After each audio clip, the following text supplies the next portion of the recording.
They died like beggars, yet they lived like gods.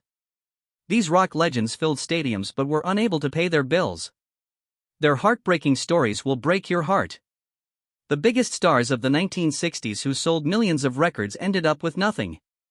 One guitar legend worth $175 million died today with only $20,000 to his name. The founder of the Rolling Stones drowned in debt while his bandmates got rich. The drummer who created the most famous beat in history died homeless on the streets. In the early 1960s, Brian Jones had it all. He was talented, charismatic, and had a vision. He founded the Rolling Stones in 1962, naming them after a song by Muddy Waters, and assembled a group that would forever alter music. He wasn't just another band member, he was the one who gave them their edge while Keith Richards and Mick Jagger were still working things out. Brian was already influencing the music by giving the Stones their gritty blues tone and bringing slide guitar to British rock, but behind the scenes, fame didn't come with money. When Brian passed away in 1969 at the age of 27, his financial troubles were getting worse. Wyman, the Stones' bassist, reportedly said that Brian owed about £30,000 at the time, which is more than £550,000 now. It's astonishing that despite the band's already established global fame, Brian didn't receive the same compensation as Jagger and Richards, who created the songs and received the royalties. Brian didn't say that he only received a tenth of the others' creations went beyond royalty. The tax system in Britain at the time was harsh. Prime Minister Harold Wilson's administration increased the top tax rate to 93%, which had a significant impact on musicians. The Stones were forced to leave England as a result, and to make matters worse, they had little control over their own finances. If they needed money, they had to ask their manager Alan Clean for it, which included even though Brian was a founding member, he had to rely on his own funds before facing legal issues in 1968. After being caught in possession of cannabis, he was fined £50 and had to pay £105 in court costs, which may not seem like much now, but at the time, it was enough to put a dent in his finances, especially since the arrest didn't help. By the time the Stones fired him in June 1969, his reputation was already deteriorating due to his heavy drug use, failing health, and broken relationship with the band. In spite of all of this, Brian made the odd decision to purchase a huge country home in East Sussex called Cochford Farm, which had once belonged to A. A. Milne, the man who created Winnie the Pooh. The property later sold for over $1.8 million, but Brian purchased it while still deeply in debt and already in conflict with British tax authorities. On the evening of July 2, 1969, Brian was discovered dead at the bottom of the swimming pool at Cochford Farm. The coroner did note that Brian's liver and heart were both severely damaged from drug and alcohol abuse after he passed away, but his financial troubles didn't go away. His royalties went straight to paying off his tax debt, which took 13 years to clear. His parents, his legal heirs, finally started receiving what was left of his earnings in 1982. The official report stated that he drowned, and the cause was determined to be death by misadventure. However, the story didn't end there. Barbara Marion, his daughter, didn't even know Brian was her father until 2002, and she believes he was murdered. The best guitarists in history fans were taken aback by the news, but they were unaware of how broke he was. Despite playing sold-out shows that brought in about $50,000 per night, which was a huge sum at the time, Jimmy only had $20,000 in his bank account. He was drowning in debt, with back taxes, unpaid bills, and money that seemed to disappear into thin air. It didn't make sense for a man who was so well-known and talented but had so little to his name. His financial troubles didn't begin late in his career. They began in 1965, before anyone truly knew who he was. For just $1, not a typo, Rix agreed to a recording contract. Ed Chalpin, the man who made the offer, forced Jimmy into an agreement that would lead to years of legal disputes when Rix rose to fame. Then came Michael Jeffrey, Jimmy's manager, but he wasn't just any businessman, he had a shady past with alleged connections to intelligence services and even the mafia. Most of the band's earnings went into offshore accounts that no one could track down, and even though Jimmy was performing non-stop and making a lot of money on paper, he barely saw any of it. The constant touring broke him, he needed time to write and recuperate, but Jeffrey didn't care, pushing him from one city to another. The pressure, exhaustion, and drugs added up, and Jimmy began to break down.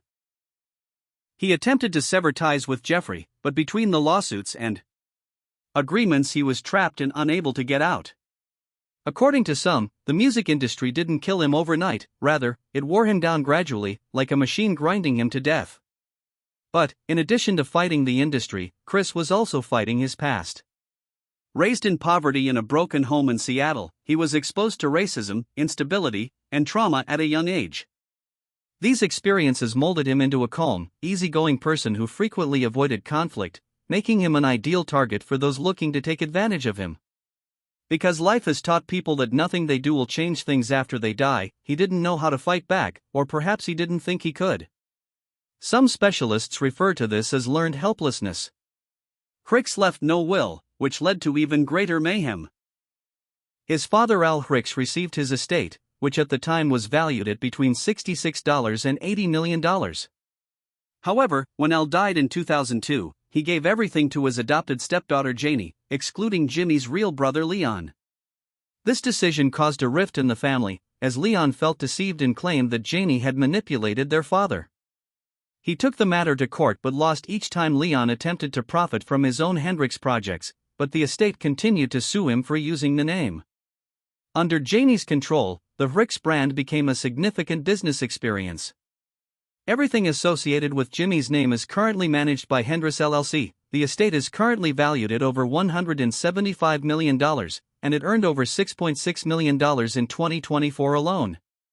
New records, merchandise, documentaries, and licensing agreements. Even Jimmy's white Stratocaster guitar, which he played at Woodstock, went for $2 million to Paul Allen of Microsoft in 2000. It is probably worth even more now. Gregory Coleman was born in September 1944 and demonstrated musical ability at a young age. He led the band as drum major at Armstrong High School in Richmond, Virginia, and graduated in 1962. Shortly after, he formed G.C. Coleman and the Soul Twisters, playing drums for well-known acts like Curtis Mayfield and the Impressions, the Marvels, and Otis Redding. His abilities were noticed, and in 1969, he joined the Winstons, a multiracial soul and funk group based in Washington, D.C. The song Color Him Father by the Winstons became a #1 smash.